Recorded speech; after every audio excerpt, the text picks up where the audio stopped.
വലിയ സംഗതി തന്നെയാണ്. നരകത്തിൽ കടക്കണത് ഈ സലാത്ത് എന്നാണ് വേണമെങ്കിൽ അതിന് പറയാവുന്ന അർത്ഥം.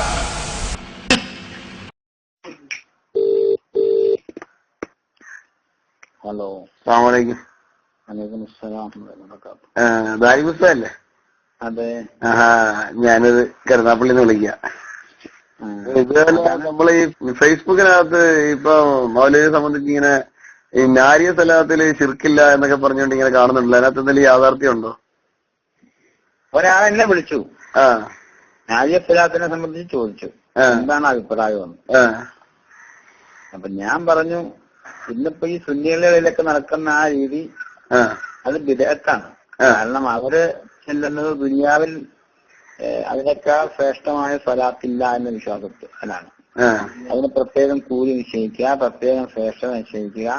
അല്ല, ഈ മൗലവി ചോദിച്ചു നമ്മളിപ്പോ അതൊക്കെ ഞാൻ പറയട്ടെ. അപ്പൊ അങ്ങനെയൊക്കെയുള്ള രീതിയിൽ വരുമ്പോ ആ സ്വലാത്ത് അത് ബിദ്അത്താണെന്ന് പറഞ്ഞു. അല്ല, അത് ശിർക്ക് അല്ലെന്ന് മൗലവി അല്ല, പറഞ്ഞു വരട്ടെ.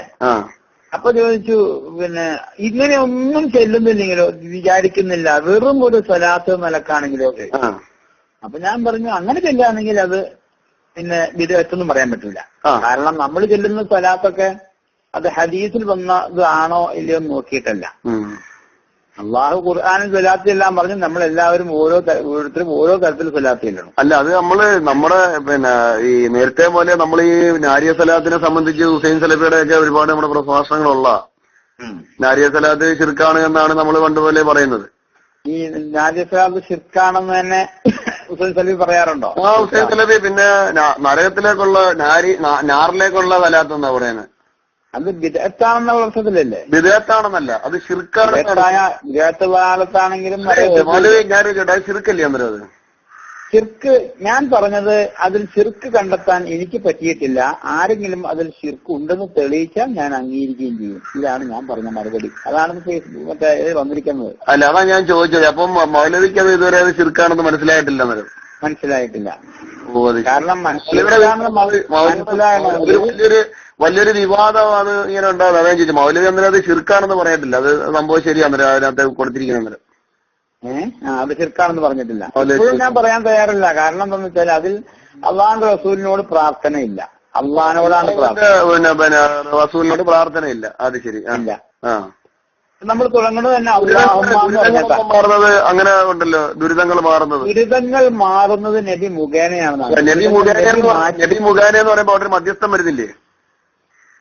നബി മുഖേനയല്ലേ നമുക്ക്. നബി സല്ലല്ലാഹു അലൈഹി വസല്ലം മുഖേനയാണോ നമ്മുടെ ദുരിതങ്ങളൊക്കെ യഥാർത്ഥത്തിൽ മാറുന്നത്? പിന്നെ അള്ളാഹുന്റെ റസൂലിന്റെ അടുക്കൽ വന്നുകൊണ്ട് ഒരാൾ പറഞ്ഞു, നബിയെ എനിക്ക് കടം കൊണ്ട് നിവൃത്തിയില്ല. നബി ജീവിച്ചിരിക്കുമ്പോഴേ അത് നബി മരിച്ചുപോയ നബിയുടെ കാര്യമില്ല. മരിച്ചുപോയ നബി ആ പ്രാർത്ഥന നമ്മൾ ഇപ്പൊ സ്വീകരിച്ചാലും നബി മുഖേന പറഞ്ഞു പഠിപ്പിച്ച ദ്വായല്ലേത്? അല്ല, നബി സല്ലല്ലാഹു അലൈഹി വസല്ലം ഇപ്പൊ നമ്മൾ ആ ദ്വാ ഇപ്പൊ നമ്മൾ ദ്വാ ചെയ്തു. ഞാൻ യഥാർത്ഥത്തില് ഞാൻ ചോദിച്ചത്, നബി സല്ലല്ലാഹു അലൈഹി വസല്ലം ജീവിച്ചിരിക്കുന്ന കാലഘട്ടത്തിൽ നബിയോട് ഒരാൾ എന്നിട്ട് മഴ പെയ്യിക്കണം, അള്ളാഹുവിനോട് പ്രാർത്ഥിക്കണം എന്ന് പറഞ്ഞ് പ്രാർത്ഥിച്ചു, അതൊക്കെ. പക്ഷെ നബി സല്ലല്ലാഹു അലൈഹി വസല്ലം മുഖാന്തരമാണ് മഴ പെയ്യുന്നത് ഇങ്ങോട്ടാന്ന് പറയും. നമ്മൾ ഇപ്പോഴും അത് പ്രാർത്ഥിച്ചുകൊണ്ടിരുന്നാല് അത് യഥാർത്ഥ അത് നബിയുടെ മദഹാണ്. നബിയുടെ മദഹാണ് ആ പറയുന്നത്. അതായത് എങ്ങനെയുള്ള മുഹമ്മദ് നബിയാണ് ആ നബി മുഖേന ജീവിതത്തിന്റെ കെട്ടിക്കൊടുക്കുകൾ അഴിയുന്നതാണ്. ജീവിതത്തിന്റെ അത് ഉദ്ധരിച്ചുകൊണ്ടാണ് ഹുസൈൻ സലഫി പറയുന്നത് ശിർക്കാണെന്ന്. മനസ്സിലാക്ക്, ഞാൻ പറഞ്ഞു മനസ്സിലാക്കിയിട്ട് പറഞ്ഞു കേട്ടിട്ട് പറ. അപ്പോ എങ്ങനെയുള്ള നബിയാണ്? നബിയുടെ മദഹാണ്. എങ്ങനെയുള്ള നബിയാണ്? അതായത് ആദ്യമേ തന്നെ പറയുന്നത്, അള്ളാഹുവേ ഈ മുഹമ്മദ് നബി സല്ലല്ലാഹു അലൈഹി വസല്ലമയുടെ പൂർണ്ണമായ സലാത്തും സലാമും ചെയ്യണം. അങ്ങനെയാണെങ്കിലേ മൗലവി, ഞാനിവിടെ അങ്ങനെയാക്കി ഇപ്പൊ ഈ ചിലവര് ഹക്ക് ജാഹ് ബർക്കത്ത് കൊണ്ട് ഇടപെടുമല്ലോ. ഇടപെടും. അതെങ്ങനെയാ പറയണത്? അത് ദാത്തുകൊണ്ടാണ്. അത് ദാത്തുകൊണ്ടുള്ള തേട്ടാണ്. അതായത് പ്രവാചകന്റെ ദാത്തുകൊണ്ടാണ് അള്ളാഹിനോട് ചോദിക്കുന്നത്. ഇവിടെ അതൊന്നും പറയുന്നില്ല. ഇത് ഇവിടെ ഇട തേടുന്നേ ഇല്ല. കാര്യം ചെയ്യണം മൗലവി, നമുക്ക് അത്യാവശ്യമായിട്ട് മൗലവി ഒരു അത്യാവശ്യമായിട്ട് മുജാഹിദ് പ്രസ്ഥാനത്ത് നമുക്കൊരു പുസ്തകം ഇറക്കണം. നാരിയ സലാത്ത് ചെറുക്കാർ. ഞങ്ങളെ പോലുള്ള ആൾക്കാരൊക്കെ പണ്ട് പോലെ ഞങ്ങളുടെ പണ്ഡിതന്മാര്, അതായത് വർഷങ്ങളോട് ഉമർ മൗലവിയുടെ മുതൽ നമ്മൾ പ്രഭാഷണങ്ങൾ കേൾക്കുന്നു. ഉമർ മൗലവിയുടെ കാലം മുതൽ ഞങ്ങള് ഉമർ മൗലവിയുടെ പ്രഭാഷണം മുതൽ കേൾക്കുന്ന കാലം പോലെ മുജാഹിദ് ആൾക്കാരെ ഞങ്ങളൊക്കെ ഞങ്ങൾ അന്ന് പോലെ ഇത് മനസ്സിലാക്കി ഞങ്ങളുടെ പണ്ഡിതന്മാര് ഞങ്ങളെ പഠിപ്പിച്ചെന്ന് പറഞ്ഞു കഴിഞ്ഞാൽ നാരിയ സലാത്ത് ശിർക്കാണെന്നാണ് പഠിപ്പിച്ചത്. ഇപ്പോഴും അതേ അഭിപ്രായം തന്നെയാണ് ഹുസൈൻ സലഫിയെ പോലുള്ള എല്ലാ പണ്ഡിതന്മാർക്കും ഉള്ളത്.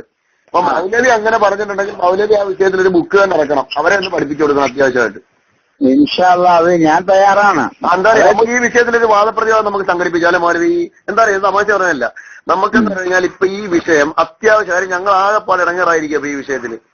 അത് കാരണം നമുക്കൊരു കാര്യം ചെയ്യാം, നമ്മുടെ ഹുസൈൻ സലഫിയെ പോലുള്ള പണ്ഡിതന്മാർ, നമുക്ക് ഫൈസൽ മുസ്ലിയാർ, ഹുസൈൻ സലഫി അല്ലെങ്കിൽ അതുപോലുള്ള പണ്ഡിതൻ, ഇതൊരു ചർച്ച, നമുക്ക് വാദപ്രതിവാദമായിട്ട് വേണ്ട, ഇത് ജനങ്ങളൊന്നും അറിയണമല്ലോ. ഇപ്പൊ സാധാരണക്കാരായ ഞങ്ങളിപ്പോ മൗലവിയോട് ചോദിച്ചാൽ മൗലവി ഇത് പറയും, അവരോട് ചോദിച്ചാൽ പറയാം അത് ശുദ്ധമായ ചുരുക്ക, അത് ആര് പറഞ്ഞാലും നമുക്ക് അത് അംഗീകരിക്കാൻ പറ്റത്തില്ലെന്ന് ഇപ്പൊ നമ്മള് സംസാരിക്കുമ്പോ പറയുന്നത്. ഒരു കാര്യം ചെയ്യാം, നമ്മള് പല ആൾക്കാരുമായിട്ട് സംസാരിക്കും, നമുക്ക് ഒരു ചർച്ചയ്ക്കുള്ള ഒരു മാർഗം ഒപ്പിക്കട്ടെ, അതൊന്ന് മൗലവി ഒന്ന് തയ്യാറാവോ അതിന്? അതായത് ബൈലക്സിലൂടെ നമുക്ക് ചർച്ച ചെയ്യാം. ബൈലക്സ് വേണ്ട മൗലവി, നമുക്ക് വീഡിയോ വെച്ച് നമുക്ക് സുന്ദരമായ രീതിയിൽ നമുക്ക് ഈ നാരിയ സലാത്ത് ശിർക്കാണോ അല്ലേ നമുക്ക് അതൊന്ന് സംസാരിക്കാം. പൈസ മുടക്കിക്കോളാം. എന്റെ സ്ഥിതി അറിയില്ലേ? അല്ല ഉസ്താദെ, നമ്മള് തമ്മിൽ ഒരു കാര്യം, നമ്മൾ സുന്നികളുമായി വാദപ്രതിവാദം നടത്തുന്ന രീതി അല്ലല്ലോ നമ്മൾ തമ്മിൽ സംസാരിക്കുമ്പോൾ. നമ്മൾ സംസാരിക്കുമ്പോൾ ഹക്ക് മനസ്സിലാവാൻ വേണ്ടിയാ. എന്റെ സ്ഥിതി അറിയില്ല. ഞാനിപ്പോ 2-3 വർഷമായി പൊതുരംഗത്തിറങ്ങിയിട്ട്. എന്താ കാരണം എന്നറിയോ? ഞാനിപ്പോ ട്രീറ്റ്മെന്റിലാണ്, എനിക്ക് ഹാർട്ട് ബ്ലോക്കാണ്.